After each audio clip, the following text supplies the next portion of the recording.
बिस्मिल्लाहिर्रहमानिर्रहीम। Class last time हमने metabolism of carbohydrate के बारे में पढ़ा था कि कार्बोहाइड्रेट का मेटाबॉलिज्म क्या होता है। उसमें हमने ग्लाइकोलाइसिस के बारे में भी पढ़ा था और उसके अलावा हमने क्रेब्स साइकिल के बारे में भी पढ़ा था। तो आज हम जो एक और तरह का मेटाबॉलिज्म है कार्बोहाइड्रेट का वो पढ़ेंगे। वो है जी ग्लूकोनियोजेनेसिस। क्या है ग्लूकोनियोजेनेसिस? कि ग्लूकोनियोजेनेसिस होता क्या है? तो पहले आपको थोड़ा सा मैं बता देता हूँ। Gluconeogenesis basically synthesis of glucose होती है। क्या होती है? ये सिंथेसिस ऑफ ग्लूकोज होती है, लेकिन ये synthesis from non carbohydrate compound होती है। किससे होती है? फ्रॉम नॉन कार्बोहाइड्रेट कंपाउंड, यानी इसमें कार्बोहाइड्रेट वाले कंपाउंड प्रिकर्सर या स्टार्टिंग मटेरियल नहीं होते।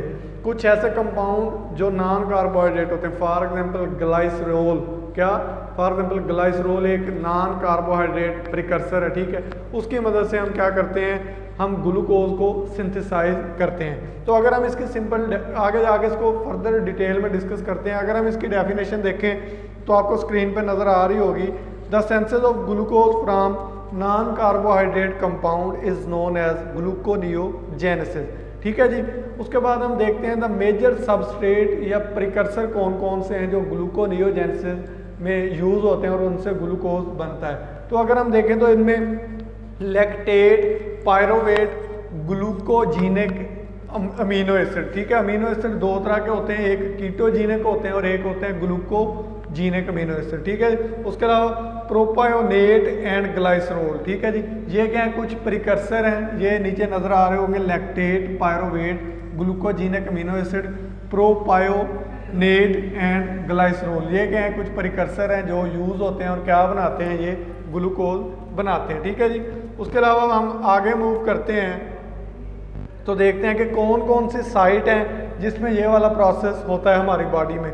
ये मेनली लीवर में होता है। ठीक है। उसके अलावा ये माइटोकॉन्ड्रिया में भी ये वाला प्रोसेस हो सकता है।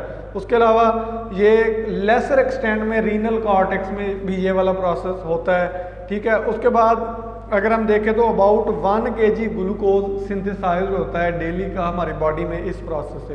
कितना? 1 kg अबाउट ग्लूकोज डेली का सिंथेसाइज होता है। ठीक है जी। उसके बाद आगे चलते हैं, हम ज़रा मूव करते हैं। डेफिनेशन देख ली, इसकी साइट देख ली।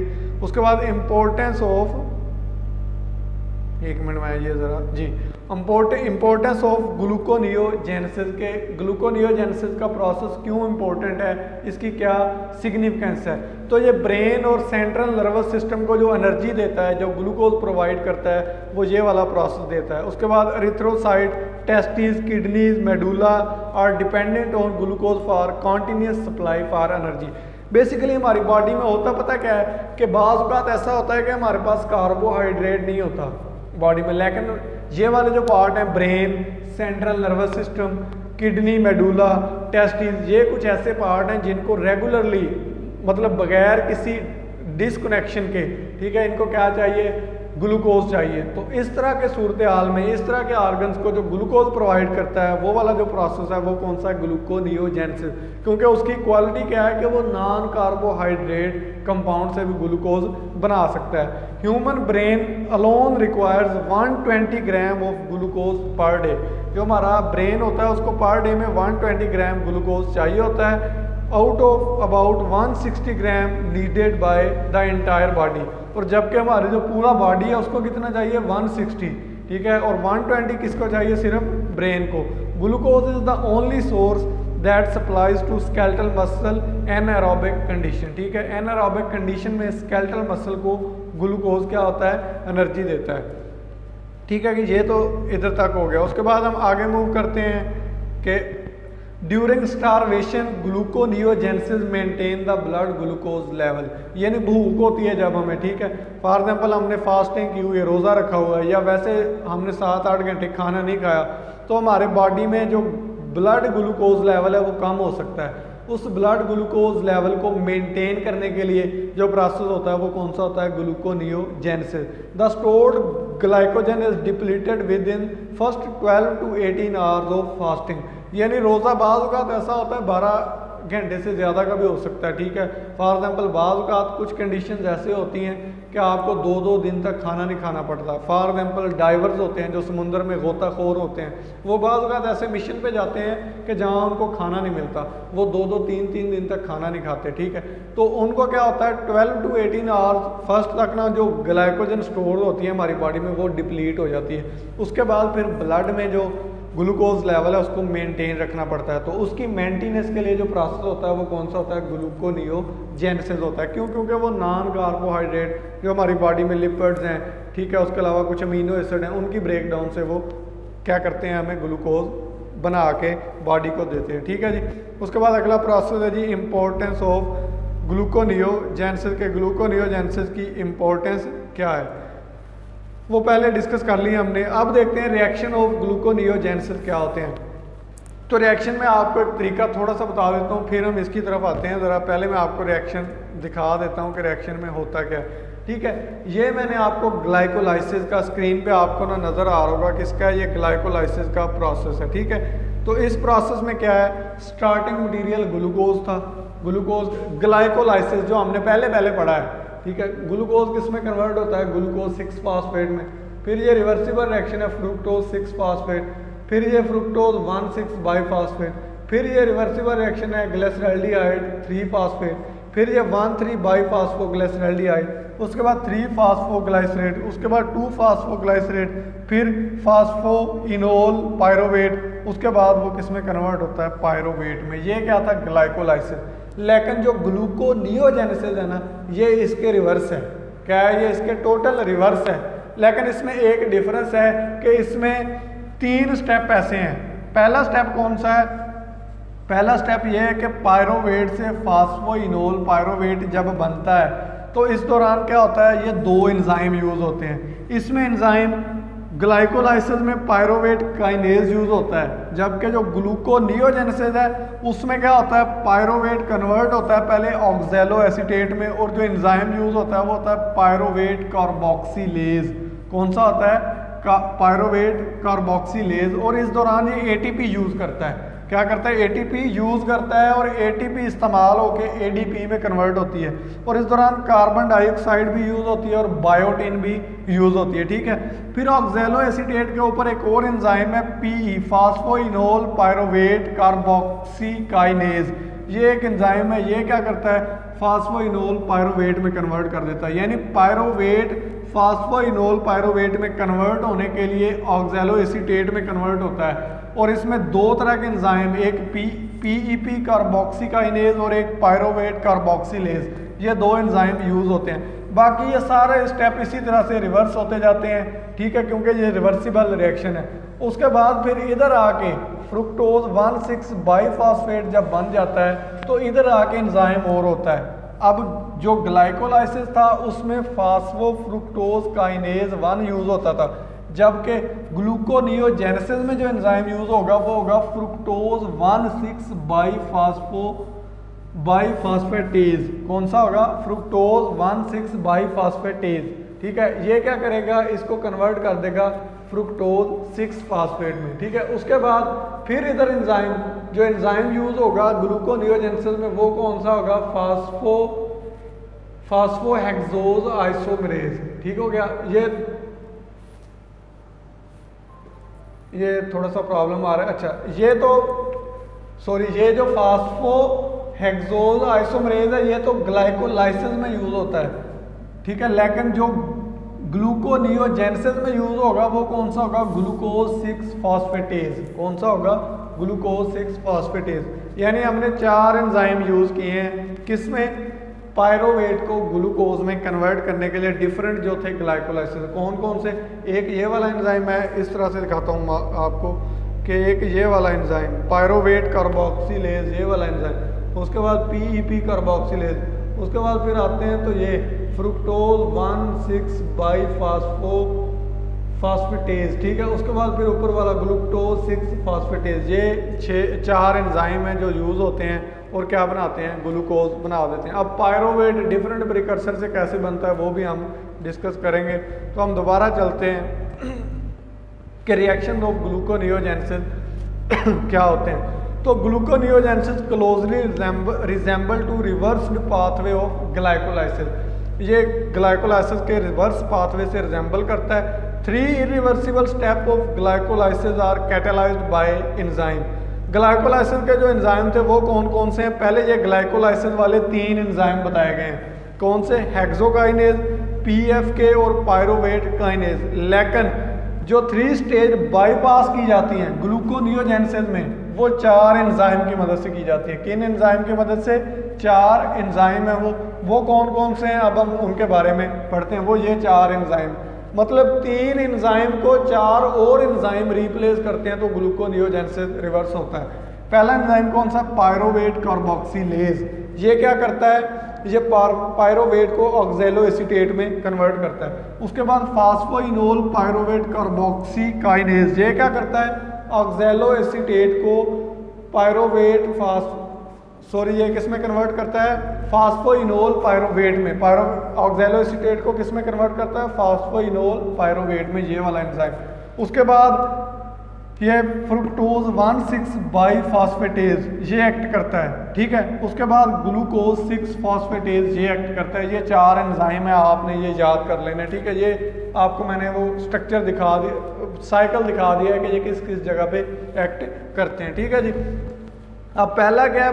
Conversion of pyruvate to phosphoenolpyruvate. ये टेक्स प्लेस इन 2 स्टेप, ये 2 स्टेप में होती है।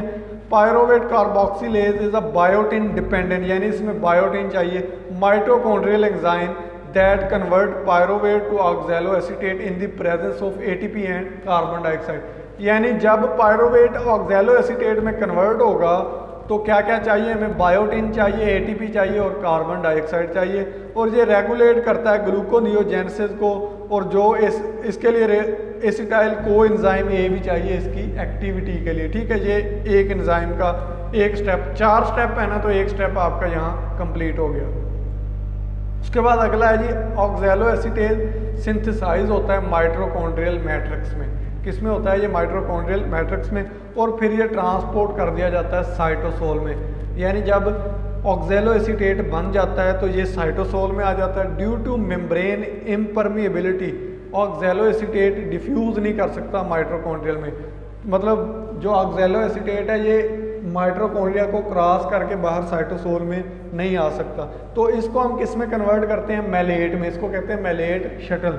तो ऑक्जेलो एसीटेट को पहले मैलेट में कन्वर्ट किया जाता है, फिर उसको साइटोसोल में वो वापस आ जाता है, ट्रांसपोर्ट हो जाता है। जब वो साइटोसोल में आ जाता है तो ठीक है, तो ये जो मैलेट है ये दोबारा कन्वर्ट हो जाता है ऑक्जेलो एसीटेट में, क्योंकि हमारा जो प्रिकर्सर है वो क्या है? ऑक्जेलो एसीटेट। हमने सीखा क्या कि हमारी माइटोकॉन्ड्रियल मैट्रिक्स में ऑक्जेलो एसीटेट बना, लेकिन वो ट्रांसपोर्ट करके बाहर नहीं आ सकता। क्यों?